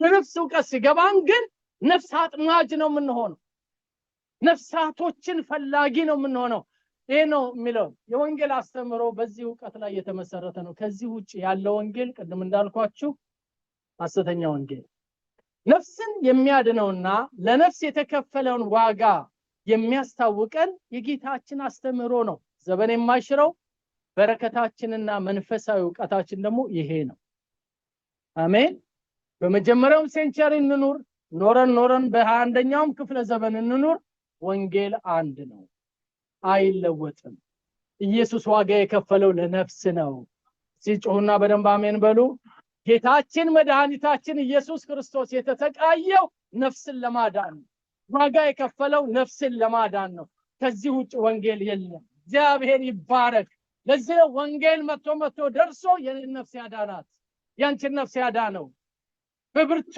አባቶቻችን ተጋድሎ እኛ ጋር የደረሰው ወንጌል የነፍስ ምስጢር ገብቷቸው አንገታቸውን ለሰይፍ እየሰጡ በፈላ ዘይት እየተቀቀሉ በእንደ ችቦ እየነደዱ እየተቃጠሉ አስፈሪ በሆኑ ነገስታቶች ፊት እየቆሙ እግዚአብሔር ኃይል እየሰጣቸው ይሄንን ወንጌል እየመሰከሩ እግዚአብሔር ለዘላለም ይባረክ ሲበደም አሜን በሉልኝ ክብር ለኢየሱስ ይሁን ለምን መሰላችሁ ቤተክርስቲያን በ21ኛው ክፍለ ዘመን አዳራሿ ባዶ እየሆነ የቀረው ስለ ነፍስ ዕውቀት አይሰበክም የሚሰበከው ስለ ምድራዊ ነው ስለ መሳካት ነው ስለ ገንዘብ ነው ስለ ጤና ነው ስለዚህ ይሄንን ሐኪም ይሰጣቸዋል ውጭ ያገኙታል ነግደው ያገኙታል ሰው ለምን ይመጣሉ ቤተክርስቲያን ምን ልዩነት አለ ሳይካትሪስቶች የሚሰጧቸው ምክር እኛ የምንሰጣቸው ከሆነ አድቫይዘሮች የቢዝነስ አድቫይዘር የሚሰጧቸውን ከሆነ የሚሰጧቸው ፑልፒት የሚሰጣቸው ከሆነ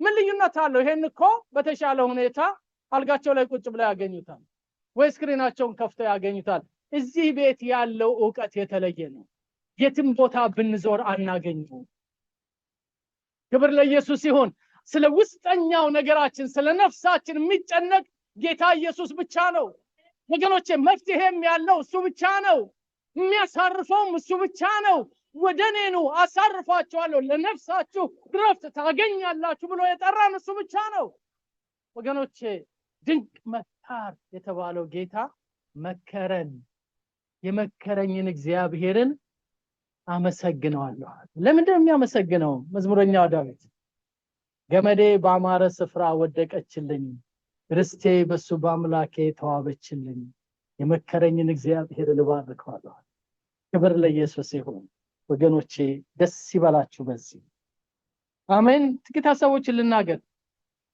ለምን እንዘጋጅ ነኝና እናንተ ታዲያ ለምን እንዘጋጅ የነፍስ ዕውቀት ካለን ለምን እንዘጋጅ ነፍስን ለመማረክ እንዘጋጅ በምንድነው ምን ማርከው ብዙ ነገር ልንነጋገር እንችላለን ግን ምን ማርከበት ብዙ ነገር አለን የመጀመሪያው የእግዚአብሔር መንፈስ በላያችን ላይ ሲፈስ ጳውሎስ ወንጌልን በዓለም ዙሪያ ሁሉ የዞረ ያገለገለው እኔ አይደለሁም ማለት በእኔ ላይ ያለው ጸጋ ነው ይሄን የሰራው ጴጥሮስ በአንድ ቀን ስብከት 3000 ነፍሳት የዳነው በበዓለ 50 ቀን የፈሰሰው ያ የመንፈስ ቅዱስ ኃይል ወገኖቼ የእግዚአብሔር መንፈስ ቅድም እንደተዘመረው በላያችን ላይ ደግሞ እንዲመጣ የምንፈልግ ከሆነ በትክክል ነፍሳትን እንማርካለን ነፍሱን ሊያድን ነው ጌታ ኢየሱስ ክርስቶስ የኛን ነፍስ ለማዳን ነው ጌታ የመጣው ስለዚህ ልመልሳቸው ወደ ኋላ የኛ ስራ ምንድነው ከተባለ የነፍስ አድን ሰራተኞች ነን ሲያጠገባችሁ ላለው ሰው በልስ እንደው አይታርጉትና አስቤ ነበር የሆነ ቲሸርት ሁሉ ማሊያ አሳትመን ብንለብስ ብዬ ሁሉ አስቤ ነበር ሰሞኑን ይሄን ትምህርት ሲዘጋጅ አሜን ስለዚህ ያንዳንዳችን ምኖች ነን ማለት ነው ነፍስ አድን ሰራተኞች ነን አንዳንዶቻችሁ ዘማሪዎች እንደሆናችሁ ነው የምታስቡት አይደል በቃ ተሰብስበን እንዘምራለን ጌታን እንለዋለን አሜን እንላለን ይሄ አይደለም ጥሪያችን ይሄ ሜዳም ላይ እናደርገዋለን፣ እዛም ስንሄድ እናደርገዋለን። እዚህ ምድር ያለን ግን ትልቁ ስራችን ነፍስ አድን ነው። ነፍስ አድን ነፍስ አድን በሉል ባካችሁ። ሲደገሙት እንደገና ለዘላለም ይባረክ። ይሄንን ካልሰራን believe me እናፍራለን አንድ ቀን። ይሄ ጥሪ ነው የተሰጠን፣ የነፍስ አድን ጥሪ። እንዴ ጥሩ ሰው ስንገባ ይሄን ትምህርት ስንጀምር አይተነዋል፣ አስታውሳለሁ። ጴጥሮስ እኮ አሳ የሚያጠምድበት ቦታ ላይ ነው ያለው አይደል? ደግሞ ጌታ መጣና እኮ ረዳው እኮ 185 ትልልቅ አሳ ተጠመደ እኮ መረቡ እስከሚቀደም። ግን ወዲያው ምንድነው ያለው? ሰው አጥማጅ አደርጋቸዋል። አሳዎቹስ ኤክስፒሪየንስ ሰጠህን፣ አንተ ከኛ ጋር መሆን ታወቀ። ከዚህ በኋላ መረባችን ባዶ አይቀርም፣ በቃ እዚሁ ኖረን እንነግድና ተፈሰ ኖ ተውት። እሱ ከዚህ በኋላ ምን አጥማጅ ትሆናላችኋል? ሰው አጥማጅ ወጣ። በቃ አጠመዱት። ለሰማይ ሽልማት የሚያበቃ እግዚአብሔር የዛ ሰው ይበለን። ሐዋርያ ጳውሎስ በጣም ልቤን ይነካኛል።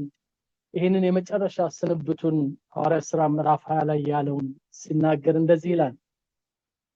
የኤፌሶን ሽማግሌዎች የዛ አካባቢ አብያተ ክርስቲያናት መሪዎችን ሰብስቦ ነው የተናገረውና ነገር ግን ሩጫዬንና ከጌታ ከኢየሱስ የተቀበልኩትን አገልግሎት ይልና እርሱም የእግዚአብሔርን ጸጋ ወንጌል መመስከር እፈጽም ዘንድ ነፍሴ በእኔ ዘንድ እንደማትከብር እንደ ከንቱ ነገር እቆጥራለሁ።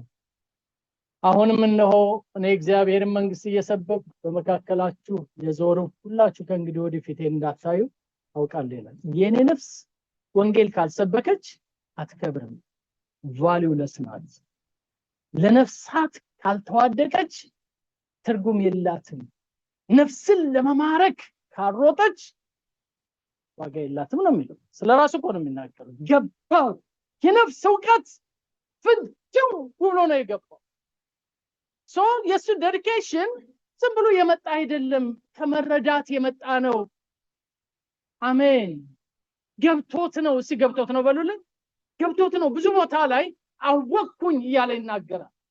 አወቅኩኝ ተረዳሁኝ እያለ የሚናገራቸው ነገሮች አሉ። የተረዳው ነገር አለ። ለካ ነፍሳትን ማጥመድና ስለ ነፍስ ዋጋ መክፈል እግዚአብሔር የሚከብርበት ጉዳይ ነው። ለኔና ለእናንተም ይሄ እንዲሆን ያስፈልጋል። ነፍስን ለማዳን የሚከፈል ዋጋ አንድ 4 ነገሮችን ልናገር። እግዚአብሔር በዚህ ጨርሳለሁ። እግዚአብሔር በዘመናት መካከል በብዙ ትዕግስትና ጥበበኛ አሰራሩ የገለጠው ተአምር ምንን ለማዳን ነው? እሺ ነፍስን ለማዳን በሉልኝ። ያ ከኖህ ጋር ቢሰራ በጥፋት ውሃ ዘመን፣ ከአብርሃም ጋር ቢሰራ በምድረ በዳ ጉዞ፣ ከሙሴ ጋር ቢሰራ ባህር በመክፈል፣ ከነ ሳሙኤል ጋር ቢሰራ እነ ዳዊትን በመቀባት ታገጣጥሙትና ይሄ ሁሉ እዚች ፕላኔት ላይ የተገለጠ ሚራክል አሁን እየዘመረን ምናሸበሽብበት ሁሉ ተአምራት ለምን ተደረገ ብትሉ አውትካሙ ምንድነው? እስቲ ነፍስ ማዳን በሉል ባካችሁ። ባካችሁ ሌላ ነገር የለው። ይሄ ሁሉ ተአምር ነጎድጓድ ከሰማይ መና ከሰማይ እንደገና ተራራው ሲጨስ ስንቱን ልንናገረው። ይሄ ሁሉ የሆነው የኔን ነፍስ ለማዳን ነው።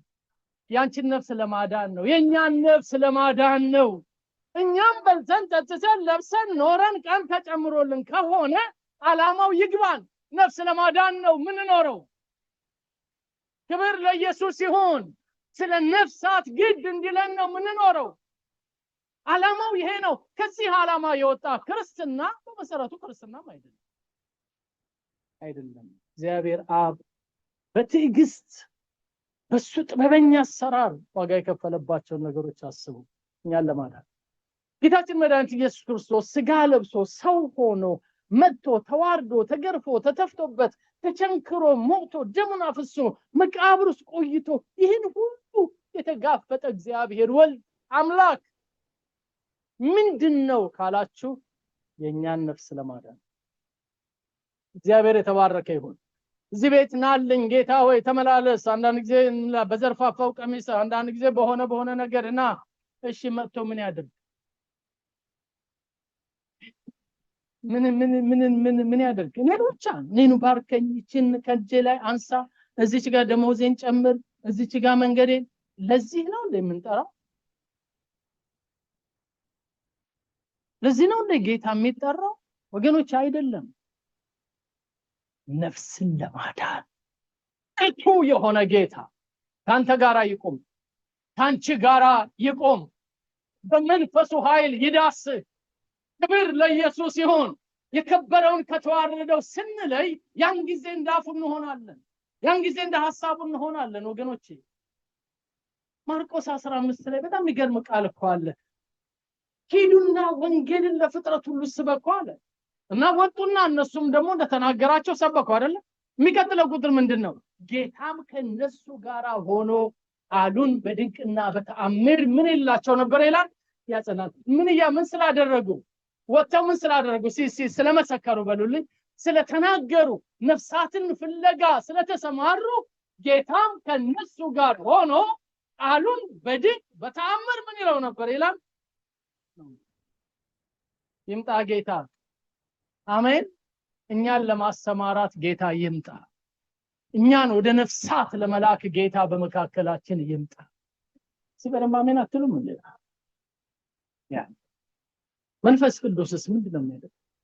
መንፈስ ቅዱስ ከሰዎች ጋር ለመኖር መቼም በጣም ከባዱ ነገር የሚመስለኝ መንፈስ ቅዱስ ከኔ ጋር መኖሩ ይመስለኛል። ምክንያቱም በየማይክሮ ሰከንዱ የሚለዋወጥ ሐሳብ ነው ያለኝ፣ አስቸጋሪ ማንነት ነው ያለው። ግን ልቤን ቤተ መቅደስ አድርጎ ይኖራል አይደል? የጌታ መንፈስ ያ ጨዋ ጀኒውን የሆነ መንፈስ አብሮን እኮ አለ። እስከ ዘላለም ከኛ ጋር ነው አይደል የሚኖረው?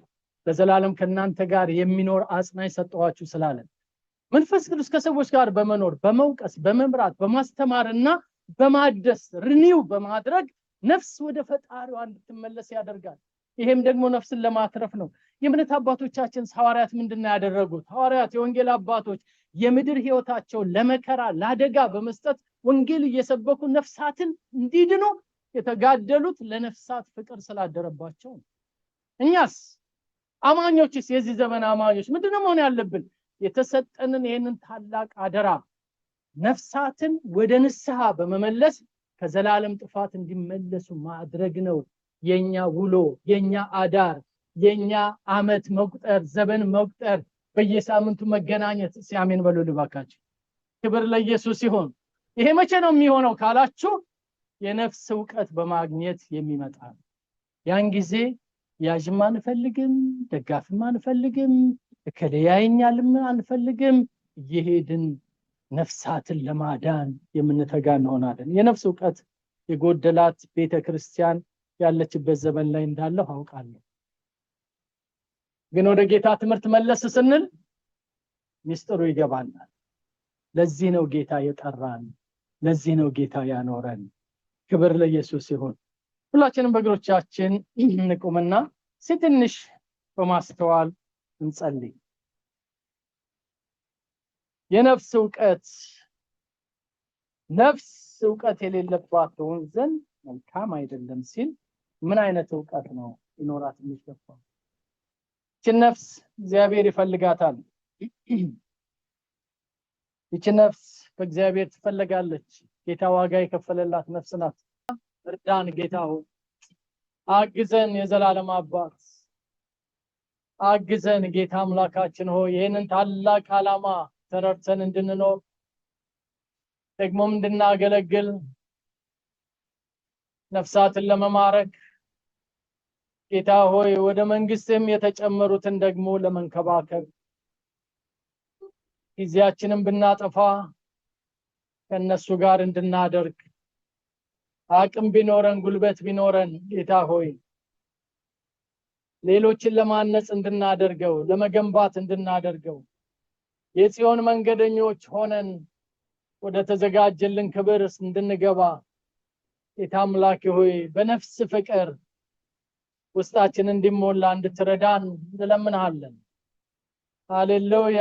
ጌታ አምላኬ ሆይ እንጸልያለን። ጌታ ሆይ ብዙ ያልዳኑ ነፍሳት ወደ ሲኦል የሚገቡ ይህንን ወንጌል ያልሰሙ ቢሰሙም እንኳን ትኩረት ያልሰጡ እኛም እንደሚገባ ትሪት ያላደረግናቸው ብዙዎች አሉን ጌታ ሆይ ደግሞም ያልጸለይንላቸው የራሳችንን ነፍስ እንደምንወድ ሌሎችን ያልወደድን ባልንጀራን እንደራስ አድርገህ ውደድ እንደሚል ያንን ትእዛዝ ያልፈጸምን ብዙዎች አለን ጌታ አምላኬ ሆይ ይሄ ነፍሳት ፍቅር በውስጣችን እንዲሞላ የነፍሳት ፍቅር ልባችን እንዲገዛ የነፍሳት ፍቅር አእምሮአችንን እንዲገዛ የነፍስ ዕውቀት መረዳት እንዲበዛልን ጌታ ሆይ በዚህ እንድትረዳን እንለምንሃለን ወንዶችና ሴቶች ልጆች በፊትህ አለን አባባ ሃሌሉያ ቃል እውነት ነው ወንጌል እውነት ነው ሐሳብ እውነት ነው አይለወጥም ዘመን አይሽረውም ዛሬም እንኳን የጌታችን የኢየሱስ ክርስቶስ ወንጌል ስለ ነፍሳት ነው የሚነግረን ስለ ነፍስ ነው የሚነግረን መዳን ስለሚገባት ነፍስ ነው የሚነግረን ጌታ አምላኬ ሆይ ይህንን እውነት ስራ ላይ እንድናውለው ወንዶችና ሴቶች ልጆች እንድትረዳ እጸልያለሁ እንድታግዘን እጸልያለሁ ችን ቤተክርስቲያን ይህን ማህበረ ጉባኤ እንድትረዳ እጸልያለሁ ጌታ ሆይ ኢንቨስትመንታችን ጌታ ሆይ ውሏችን አዳራችን ሐሳባችን እንደገናም ደግሞ ህብረታችን ብዙ ነፍሳትን ለማዳን ምክንያት እንዲሆን አቤቱ ጌታ ሆይ እንድትባርከን አቅም እንድትሰጠን ጉልበት እንድትሰጠን ሃሌሉያ ይሄንን ድንቅ ምስጢር በጨለማው ዓለም ላሉ ወገኖች ህዝቦች መናገር እንድንችል ጌታ አምላኬ እንድትረዳን እኔ ጸልያለሁ ለምንሃለሁ ጌታ ሆይ ሲዓለም ገዢ የጨለማው ዓለም ገዢ የማያምኑትን ሐሳብ አሳወረ ተብሎ እንደተጻፈ የክፋት አሰራር ያመጽ አሰራር የዲያብሎስ አሰራር የማያምኑትን ሐሳብ ያጨለመ አጋንንታዊ አሰራር ተጠነ ክፉ መንፈስ እግዚአብሔር ሆይ ባንተ ጉልበትና ባንተ ብርታት እንዲፈርስ እንጸልያለን የተያዙ ሁሉ እንዲለቀቁ ግርዶሽ የተጣለባቸው ሁሉ ከዚህ ከሞት መጋረጃ ነፃ እንዲወጡ እንድትረዳቸው እንድታግዛቸው እንለምንሃለን እግዚአብሔር የዘላለም አባት የራሳችን እንኳን ዘመዶች ቤተሰቦች ወንድሞች እህቶች አክስት አጎቶች አሉ አባት እናቶች አሉ ጌታ አምላኬ ሆይ ነፍሳቸው እንድትድን ነፍሳቸው ካንተ ጋር እንድትተዋወቅ ንስሐ እንዲገቡ እንዲያመልጡ ወደ አንተ እንዲመለሱ ወደ ዕረፍት እንዲመለሱ ወደ ዘላለም ክብር ህይወት እንዲመለሱ እንድትረዳቸው እንጸልያለን ጌታ አምላካችን ክፉ የሆነውን የዲያብሎስን ሐሳብ ሁሉ ደግሞ በስም ስልጣን እናፈርሳለን በጌታችን በመድኃኒታችን በኢየሱስ ክርስቶስ ስም የጨለማው ጉልበት ስራው ሁሉ ይፍረስ በጌታ በኢየሱስ ክርስቶስ ስም ይፍረስ አሁን እንኳን እዚህ ጉባኤ መካከል የሚገዳደር የሚያደነዝዘን የሚያደክመን የሚያታክተን ተጽዕኖ ያመጣ ጫና ያደረገ የሚዋጋ ክፉ የአጋንንት ኃይል ሃሌሉያ ነፍስን ፈልቅቆ በሚያድነው በብርቱ ስምህ አወማለሁ የአጋንንትን ኃይል ሁሉ ስራውን አፈርሳለሁ በኢየሱስ ክርስቶስ ስም ስራው ይፍረስ በኢየሱስ ክርስቶስ ስም ነፍሳትን ሁሉ ይልቀቅ ነፍስን ሁሉ ይልቀቅ ነፍስን ሁሉ ይልቀቅ ነፍስን ሁሉ ይልቀቅ የጨለማው ጉልበት ሁሉ ይሰበር የአጋንንት ኃይል ሁሉ ይሰበር የርኩሳን መናፍስት ስራ ሁሉ ይሰበር የለመደ መንፈስ የሚከታተል መንፈስ ለሞት እያዘጋጀ ሊጠልፍ የወጣ መንፈስ አትችልም በጌታ በኢየሱስ ክርስቶስ ስም ስራህን አፈርሳለሁ በኢየሱስ ስም ስራህን አፈርሳለሁ ልቀቅ ነፍስን ሁሉ ልቀቅ አእምሮን ሁሉ ልቀቅ ሐሳብን ሁሉ ልቀቅ ልብን ሁሉ ልቀቅ በኢየሱስ ስም የጨለማው ስራ የተራገፈ ይሁን እግዚአብሔር የዘላለም አባት አዳኝ ነህ ኢየሱስ አዳኝ ነህ የኔ ጌታ ይገፋት ጨለማው በኢየሱስ ክርስቶስ